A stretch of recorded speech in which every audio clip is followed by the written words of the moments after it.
Okay, he first came into power in 2019, and for nearly 2 years, he oversaw a vast and brutal crackdown on gangs. Human rights groups are dismayed, as are relatives, as more than 65,000 people have been arrested over the past year across the country. More than 70,000 people have already been taken into custody, proudly trumpeting a huge decline in the country's murder rate.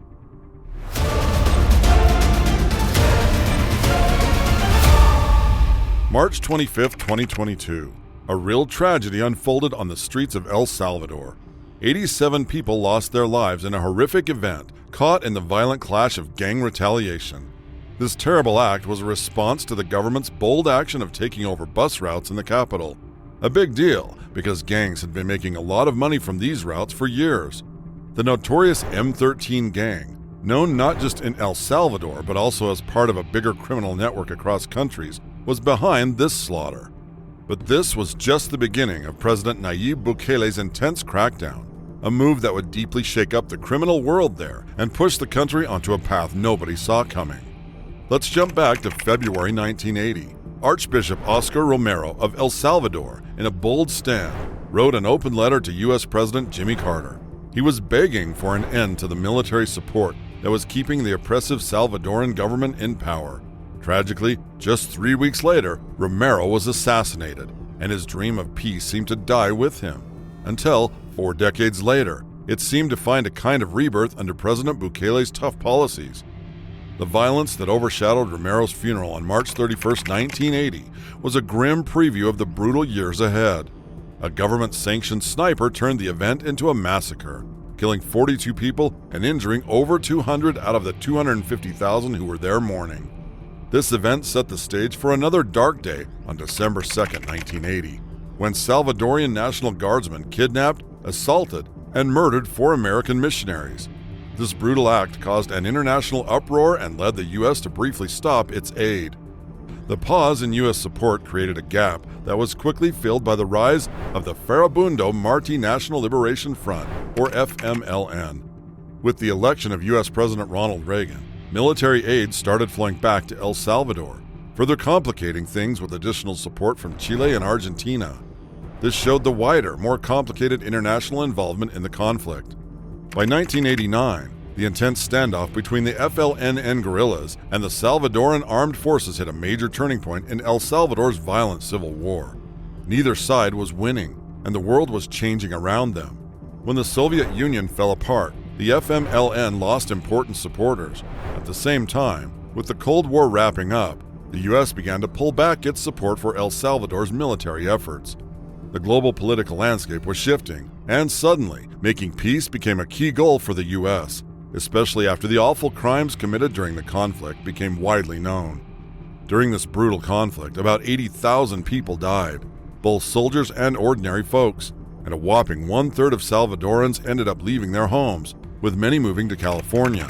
But even after the official fighting stopped, the shadow of violence stretched long and far, reaching into the lives of Salvadoran communities in Los Angeles. Here, young refugees, mostly teenagers, found themselves caught up in fierce gang wars. Neglect and constant exposure to violence had made a tough life seem normal, driving many to find a sense of belonging in the harsh world of gangs.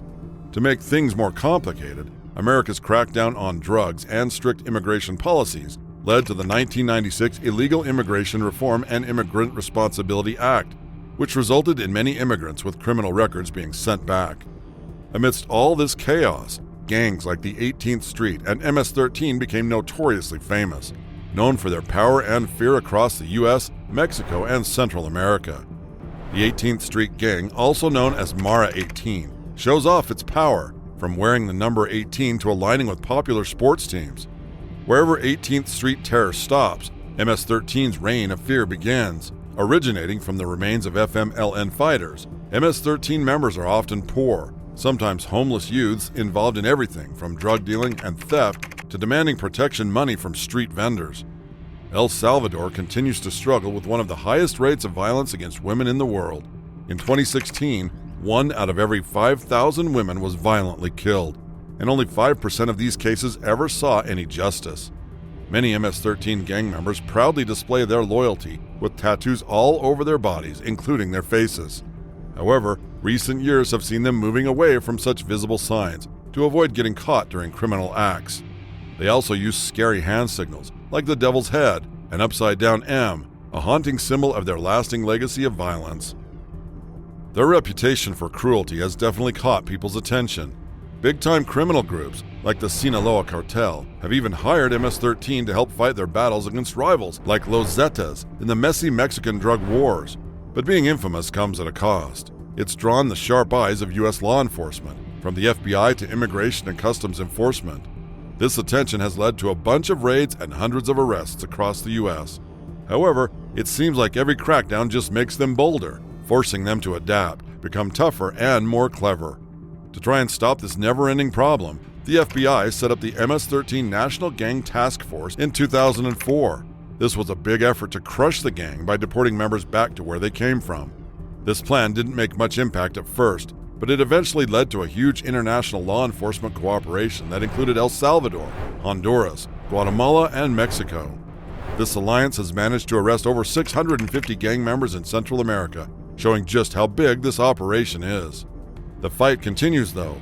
Enter Nayib Bukele, the latest Salvadoran president trying to deal with this monster of gang violence. His strategy is tough, similar to past presidents like Antonio Saca, who in 2004 started the Super Mano Dura policy. This approach meant the military went into areas filled with gangs and arrested anyone they suspected on the spot, a move that filled the prisons with about 4,000 alleged gang members.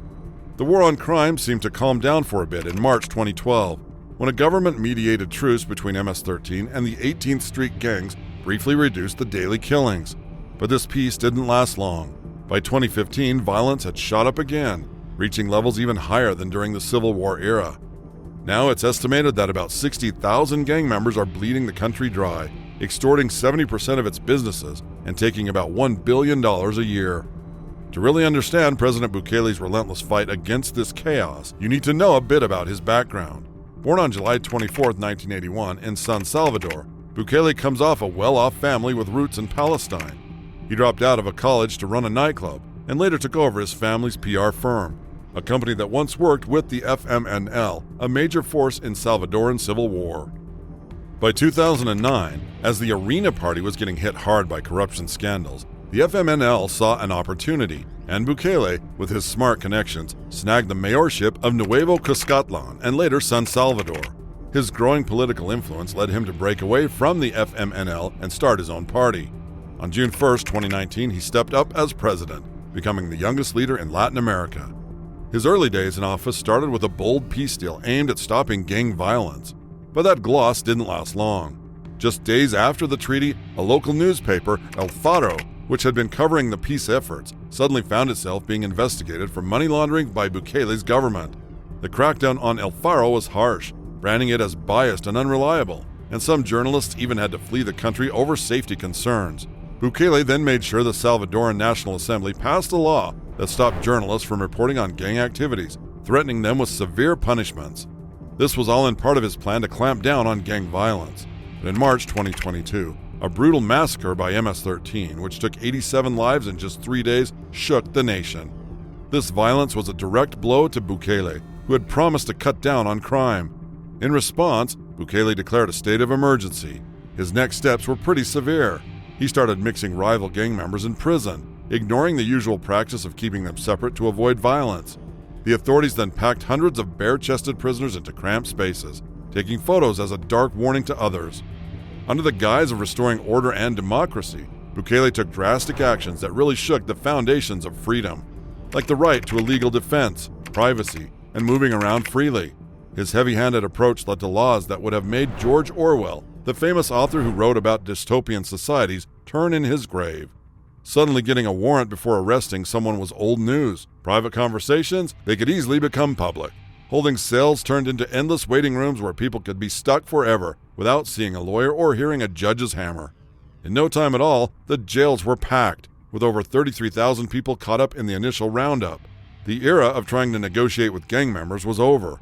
No more house arrests or gentle methods. Now it was all about slamming the prison doors shut with sentences meant to match the severity of the crimes. People living in neighborhoods that were once under the control of gangs could finally breathe a sigh of relief, free from the constant fear of having to pay off gangsters that drained their wallets and spirits. Even bus companies, which used to lose thousands every month to gangsters, found themselves saving money. The numbers from the crackdown were impressive. A 54% drop in extortion as Bukele's tough policies kicked in. But the sound of change was a grim reminder of what was being sacrificed. Human rights were pushed aside in this aggressive fight against crime. The intensity increased in February 2023 when Bukele packed another 2,000 supposed gang members into a massive new prison, a huge building meant to hold 40,000 people, without any regard for basic decency or sanitation. Guards wearing ski masks patrolled, staying anonymous to protect themselves from potential revenge in the future. This drastic approach got the attention of leaders in neighboring countries, sparking debates. They were tempted by the quick results, but wary of copying a method that locked up so many people, 75,000 in total, which is about 1 in every 45 adults. While some admired the efficiency, others questioned whether it was sustainable or what it meant for the future of those reintegrated into society. But here's the thing, what's working in El Salvador might not necessarily work somewhere else. The situation in Bukele's backyard is pretty unique and doesn't line up with what's happening elsewhere. Bukele's approach hasn't just stirred up local controversy, it's also caught the attention of some pretty big players internationally. From the US to the European Union and the Organization of American States, they're all giving Bukele some heat for pushing the boundaries of democracy. He's got the military showing off in Congress and the judiciary pretty much under his control. El Salvador is teetering on the edge of becoming a full-blown police state, where getting locked up indefinitely is just a regular Tuesday, and there's a lot of national pride pushing back against any criticism from abroad. Despite all the international fuss, Bukele's tactics have really knocked down local gang leaders. These guys are small potatoes compared to the big drug lords in Mexico, Colombia, and Brazil. The gangs in El Salvador might mess around with some extortion, but they really don't have the firepower or the money that the big-time cartels do. Snatching up their leaders has made these gangs fall apart super fast, something that probably wouldn't happen with the tough cartels elsewhere. Take Mexico's never-ending drug war, for example. They catch one cartel leader, and another one pops up right away. These criminal groups are tough. They just keep bouncing back with new leaders who jump in to keep things running. Remember the showdown with Pablo Escobar back in the 80s and 90s in Colombia? It was the same deal, a serious battle against a deeply rooted enemy. And then there's the whole situation with the troops. In El Salvador, the forces are totally committed to smashing the gangs, unlike places like Honduras, where the police are often caught up in corruption, or in Mexico and Venezuela, where the cartels sometimes have the military in their pocket. Even though Bukele is all for cracking down hard, other countries might find their own forces aren't ready or willing to do the same. Plus, Bukele doesn't have to deal with the kind of political pushback that leaders in other countries with strong opposition parties face. And while Bukele claims to have caught thousands of gang members, the reality isn't so clear-cut. Official numbers up to October 2023 say that while 32,331 gang members were caught, a massive 41,073 were just suspected affiliates. These aren't the big-time criminals the crackdown was supposed to target. With over 42,000 still free, the so-called success is more like a mirage. Trying to copy Bukele's methods elsewhere might just make the worst parts of his plan even bigger. We're talking about a society that's thrown off balance, with civil rights getting stomped on and prisons overflowing. Throughout Latin America's history, leaders who love power have often used crime fighting as a way to show off their strength. Sure, Bukele might have cut down on crime rates, but at what cost? It's huge, measured in the freedom and well-being of countless people. Leaders thinking about taking this risk need to really think about whether it's worth it.